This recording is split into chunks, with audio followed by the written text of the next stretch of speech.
आणि क्राईम ब्रांचकडून चौकशी सुरू आहे। एसआयटी आणि क्राईम ब्रांचनं तांत्रिक पुरावे गोळा केलेले आहेत। खरात विरोधात सरकारवाडा पोलीस ठाण्यामध्ये 7 गुन्हे दाखल झाले।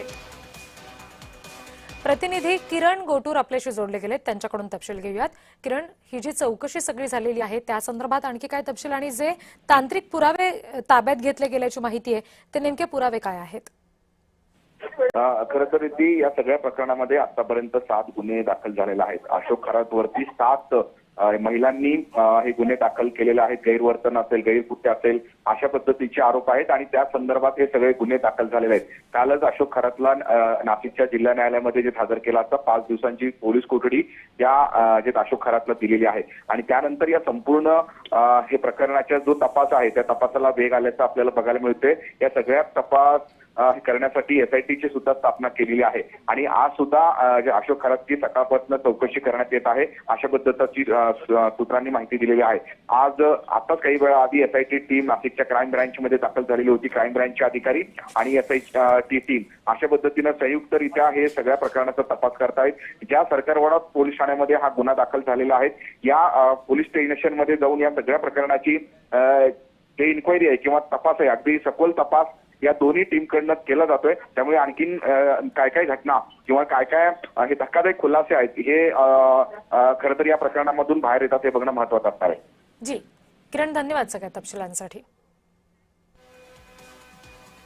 भोंदूबाबा खरातची पनवेलमध्ये 51 गुंठे जमीन आहे। नातेवाईकाच्या नावानं खरातने ही जमीन खरेदी केली। जमीन व्यवहारासाठी कोट्यवधी रुपये दिल्याची चर्चा आहे।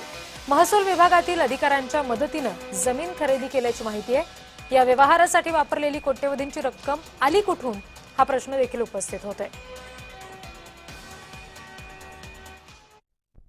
जी, ये अपना शिरडोन गांव है। ये शिरडोन गांव में अभी मीडिया के माध्यम से हमें पता चला है उनका जो 7/12 आया हुआ है उसका 56 करके /2 करके उनका 7/12 है, सब लोग देख सकते हैं।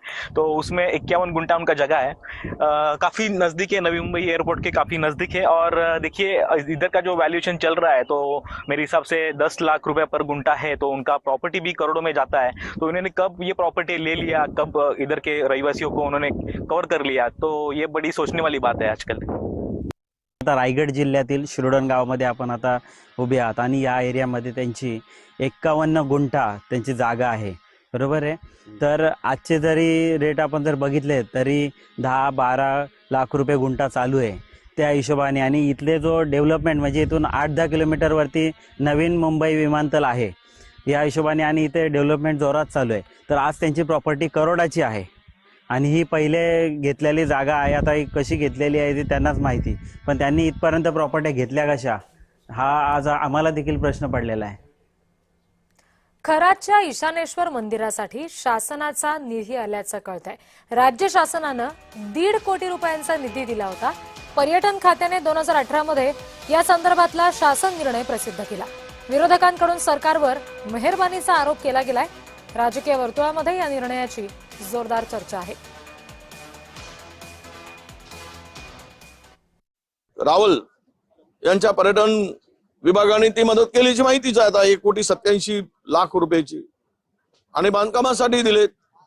हे सगळं पाहिल्यानंतर सरकार अर्ध सांगतं आणि अर्ध लपवतं। काही लोकांनी त्या खरात करून लुटूनही घेतलाय।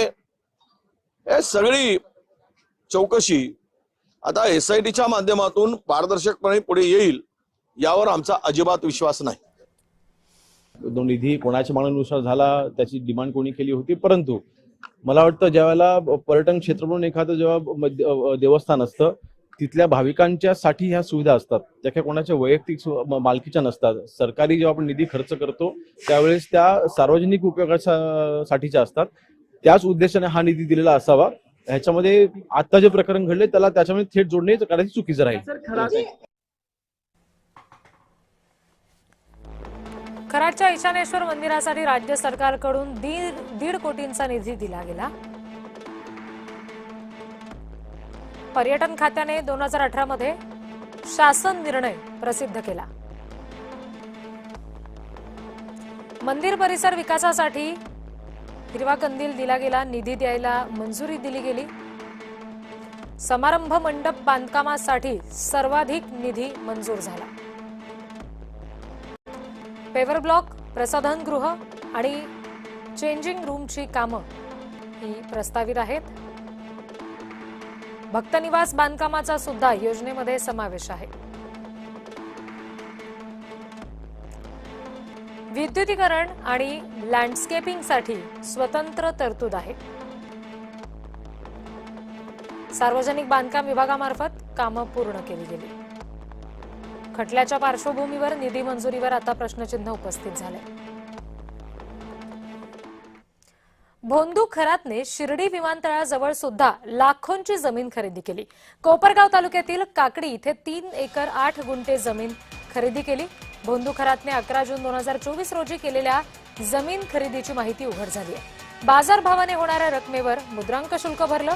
64,40,000 रुपयांच्या जमीन खरेदी व्यवहाराचे पुरावे जय महाराष्ट्रच्या हाती आले.